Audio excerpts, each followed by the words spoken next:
Over thinking অর্থাৎ অতিরিক্ত চিন্তা করা আমাদের বর্তমান যুগের কমন সমস্যা হয়ে গেছে। অনেক মানুষ যখন ঘুরে বেড়ায় বা কোথাও বসে থাকে, খাবার খায় অথবা যখন ঘুমোতে যায়, তখন তারা সব সময় ওভার থিঙ্কিং করতে থাকে। ওভার থিঙ্কিং হলো এমন একটি সমস্যা যা আপনার ব্রেনকে সম্পূর্ণরূপে নষ্ট করে দিতে পারে। সময় থাকতে থাকতেই যদি এই ওভার থিঙ্কিং কে আটকানো না যায়, তাহলে এটা আপনার চিন্তা করার ক্ষমতাকেও শেষ করে দিতে পারে। আর অনেক মানুষ এই ওভার থিঙ্কিং কে গুরুত্ব দেয় না।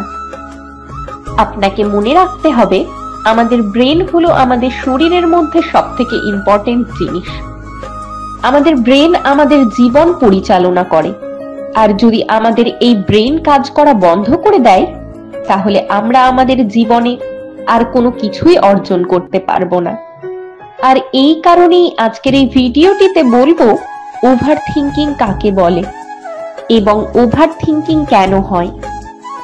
ওভার থিঙ্কিং এর অর্থ হলো কোনো একটি বিষয় নিয়ে বারবার চিন্তা করা, কোনো একটি বিষয় নিয়ে বারবার অ্যানালাইজ করা, আর এই সবকিছুর চক্করে নিজের মেন্টাল হেলথকে বিরক্ত করা। আর এটা হলো এমন একটি জিনিস যা আমাদের লাইফে প্রচুর সমস্যা সৃষ্টি করে। ওভার থিঙ্কিং আসলে অ্যাংজাইটির আরেকটি রূপ। যখন আমরা কোনো বিষয় নিয়ে অতিরিক্ত চিন্তা করতে থাকি, তখন আমাদের ব্রেনকে নেগেটিভ ফিডব্যাকের দিকে মনোযোগ দেওয়ায় এতে আমাদের স্ট্রেস লেভেল বাড়তে থাকে, আর তখন আমরা কোনো কাজের প্রতি ফোকাস করতে পারি না। আপনি এটা জানেন না এই স্ট্রেস কোন লেভেল পর্যন্ত আমাদের মেন্টাল এবং ফিজিক্যাল হেলথকে নষ্ট করতে পারে। যদিও অনেকে বলে এই ওভার থিঙ্কিং হলো আমাদের ব্রেনের একটি পার্ট, আজকের এই বর্তমান যুগে এই বিষয়টা খুব জটিল হয়ে উঠেছে। ওভার থিঙ্কিং সাধারণত 4টে কারণের জন্যই হয়ে থাকে। যখন আমরা প্রত্যেকটি কাজ পারফেক্ট করার চেষ্টা করি, তখন আমরা ওভার থিঙ্কিং করা শুরু করি যে এই কাজটা আমি করতে পারবো কিনা, কিভাবে এই কাজটা করব, যদি এই কাজটা সঠিকভাবে করতে না পারি তাহলে কি হবে, এই রকম বিভিন্ন চিন্তা। প্রতিটা সিদ্ধান্ত নেওয়ার পরেই একটি ভয় হয় আমাদের যে আমার সিদ্ধান্তটা যেন ভুল না হয়। যদি আমার সিদ্ধান্তটা ভুল হয়ে যায় তাহলে কি হবে, আর এই চিন্তাই আমাদের ওভার থিঙ্কিং এর দিকে নিয়ে যায়।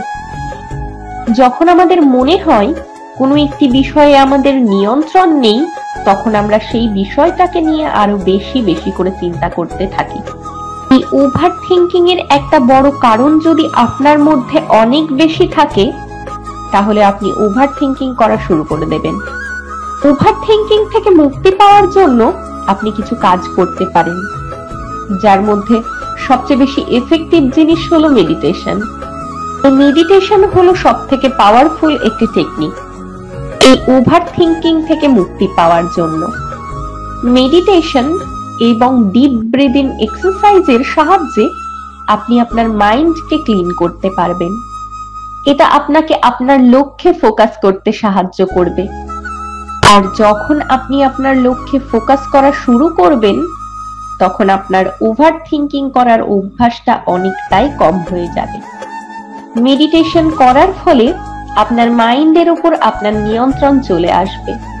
আর এই কারণেই ওভার থিঙ্কিং করার সমস্যা শেষ করার জন্য আপনাকে প্রত্যেক দিন অন্তত 10 থেকে 15 মিনিট মেডিটেশন করতে হবে। আর এইভাবেই মেডিটেশন করার ফলে আপনার ওভার থিঙ্কিং করার অভ্যেসটা নষ্ট হয়ে যাবে। এরপর যখন আপনি কোনো বিষয় নিয়ে চিন্তা করবেন, তার জন্য আপনি কোনো স্পেসিফিক টাইম সেট করুন। এমনটা যেন না হয় যে কোনো একটি বিষয় নিয়ে আপনি যে কোনো সময় চিন্তা করতে বসে যাচ্ছেন। আপনাকে চিন্তা করার জন্য একটি স্পেসিফিক টাইম সেট করতে হবে। যেমন আপনি কোনো একটি বিষয় নিয়ে 15 মিনিট গভীরভাবে চিন্তা করবেন, আর এরপর ওই বিষয়ে চিন্তা করাটা বন্ধ করে দেবেন। এর ফলে ধীরে ধীরে আপনার ওভার থিঙ্কিং কেটে যাবে। আর যখনই আপনার মাথাতে ওভার থিঙ্কিং এর কথা আসবে, তখন আপনি নিজেকে বলতে পারেন যে ওই নির্ধারিত সময়েই আমি এই বিষয়ে চিন্তা করব। আপনার মনের মধ্যে যেই আলাদা আলাদা চিন্তা আসে, সেই সমস্ত চিন্তাগুলিকে একটি কাগজে লিখে ফেলুন। দেখবেন যখন আপনি অতিরিক্ত স্ট্রেসের মধ্যে থাকেন, তখন আপনার ব্রেনের মধ্যে নানান রকমের কথা চলতে থাকে। আর যদি তখন আপনি আপনার মনের সমস্ত কথাগুলো অন্য কোনো মানুষকে বলে দিতে পারেন, তাহলে তখন আপনার ব্রেন অনেক হালকা হয়ে যায় আর আপনি অনেক ভালো অনুভব করেন। তো এই একইভাবে যখন আপনি আপনার চিন্তাগুলোকে একটি কাগজে লিখে ফেলবেন, তখন আপনার মাইন্ড ক্লিয়ার হয়ে যাবে, আপনার স্ট্রেস কম হয়ে যাবে, আর তখন আপনার কোনো একটি বিষয়ের উপর অতিরিক্ত চিন্তা করতে ইচ্ছে করবে না।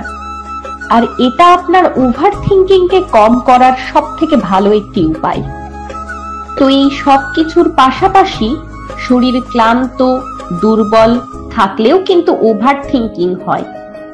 তার জন্য আমাদের প্রত্যেক দিন এক্সারসাইজ করতে হবে। তা না হলে আমাদের শরীর কিন্তু একটি শুকিয়ে যাওয়া গাছের মতো শুকিয়ে যাবে। দুর্বল শরীরের মধ্যে ওভার থিঙ্কিং কিন্তু খুব দ্রুত চলে আসবে। আর এই কারণেই প্রত্যেক দিন এক্সারসাইজ করাটা খুবই জরুরি। এক্সারসাইজ করার ফলে শরীরে এনার্জি আসে এবং আপনার মুডকে ভালো তৈরি করে এবং ওভার থিঙ্কিংকে অনেক কম করে দেয়। তো এই উপায়গুলি ব্যবহার করে আপনি আপনার জীবন থেকে ওভার থিঙ্কিংকে চিরদিনের জন্য দূরে করে দিতে পারবেন।